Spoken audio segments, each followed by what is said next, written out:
Subscribe कीजिए, bell icon दबाइए। Video पसंद आए तो लाइक कीजिए, शेयर कीजिए।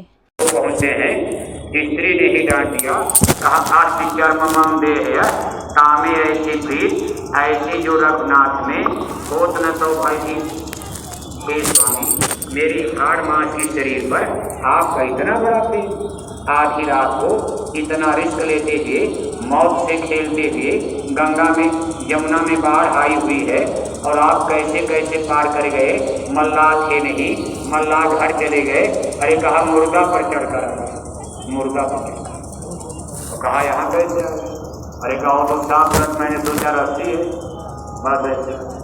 तब उन्होंने फटकार लगाई है, कहा इस हाड़ मांस के शरीर पर, ये जड़ शरीर है जिसका झूठा आकर्षण है, एक दिन मिट्टी मिट्टी में मिल जाएगा। इसका आधा भी प्रेम अगर परम पिता परमेश्वर से आप लगाते, आपका भी उद्धार हो जाता और हे स्वामी, आपके पीछे मेरी आत्मा का भी कल्याण हो जाता। अब देखो सब उनका नशा उतर जाता। बस उसी पाँव का बताते हैं, वहाँ रुके भी नहीं और आधी रात को वापस लौट जाते हैं। एक बैराग जाग जाता है, कहा नारी से अपमानित होकर, वहाँ से अपमान मिलता है जिसके लिए इतना उनके अंदर आकर्षण प्रेम था, वहाँ से अपमान मिलता है। वापस लौटते हैं और संसार से घृणा हो जाती है, एक नफरत हो जाती है और कहते भाई एक विधि चित्र हों सम्हारे, मिले कोई संत फिरों बिसलारे। कहा परमात्मा कैसे मिलेगा, विद्वान थे ब्राह्मण थे, इतना ज्ञान हो ही गया था कि बिना गुरु के किसी का उद्धार नहीं हो सकता। गुण बिन हो न ज्ञान, कहा बिना गुरु के ज्ञान नहीं हो सकता। तो कहते भाई मैं संत की खोज में चलता रहा और उसी चित्रकूट के जंगल में आधी रात को इनको गुरु मिलते। आधी रात में इनका सब काम आधी रात को ससुराल में स्त्री ने डांट पिलाई और आधी रात को चित्रकूट के जंगल में इनको गुरु मिल गए। क्यों? इतनी इनके अंदर बेकली थी, घर में सोए थे, इन्होंने सोचा उजाला हो गया। अभी आधी रात का समय था और ये सोचे कि अब उजाला हो गया, भोर हो गई, अभी आधी रात। इतना उनके अंदर व्याकुलता थी कि जल्दी कोई गुरु मिल जाते, कोई संत मिल जाते, एक विधि चित्र हों सम्हारे, मिले कोई संत फिरों बिसलारे। ऐसे घर से निकलकर चित्रकूट के जंगल में आगे जा रहे तब तक एक सफेद वस्त्रधारी, देखो जिन खोजा तिन पाइयां, यानी जिसकी सच्ची खोज होती है, ईश्वर परमात्मा किसी को निराश नहीं करते। संत सत्पुरुष के अवतार होते हैं, ये कोई हार मास मामूली आदमी नहीं होते। परमात्मा की तरफ बनेगी तो हमको आपको मिलेंगे, लेकिन दो स्तर पर मिलते।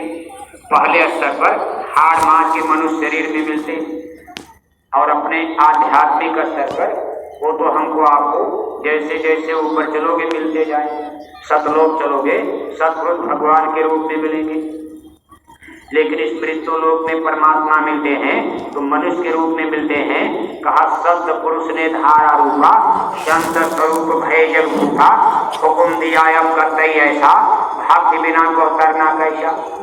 परम पुरुष अनामी स्वामी, धारा न रूप जगत में, गुरु हुए जीव चिताए, जो जो माना वचन समझ के उनको संग लगाए।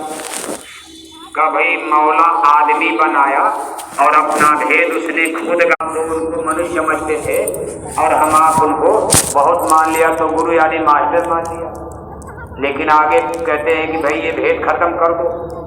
कहा गुरु और परमात्मा का भेद खत्म करो। कहा सतगुरु मिलिया सब बनी आई, आप है आप मिले प्रभु आई। सतगुरु मिल गए हाड़ मांस के शरीर में, वही सतगुरु हैं। ऊपर चलोगे वही स्वामी बन जाते हैं। जब तक यहाँ हैं हाड़ मांस में, उनको सतगुरु कहा जाता, ऊपर वही स्वामी बन जाते हैं। कहा भाई सतगुरु मिलिया सब बनी आई, सब काम आपका बन गया जब से आपको सतगुरु मिल गए। आप ही आप मिले प्रभु आई, आपने खोजा नहीं, आप जानते नहीं थे, आप तो भूल ही गए थे।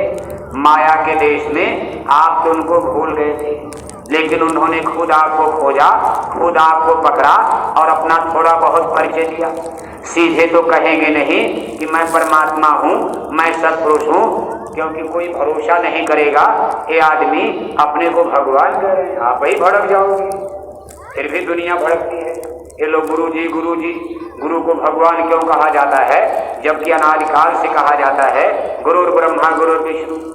धर्म ग्रंथ कहते हैं, हिंदू धर्म की सारी किताबें चिल्ला रही हैं कि गुरुर् ब्रह्मा गुरुर् विष्णु, तो फिर नए में कोई तो कहा नहीं जा रहा। अगर आज कहा जा रहा है ये कोई नई चीज, नई थियरी नहीं है। हमारे प्राचीन ग्रंथ, सबसे आदि ग्रंथ वेद कहते हैं कि भाई गुरु ब्रह्मा गुरु साक्षात परम ब्रह्म है। साहब कबीर ने कह दिया, खुद कह दिया है कि भाई गुरु को मानुष जानते, कबीर से न रहते। सब लोग चिल्ला चिल्ला कर कह रहे कि नहीं नहीं, प्रभु ने ही मानव जन्म धारण किया।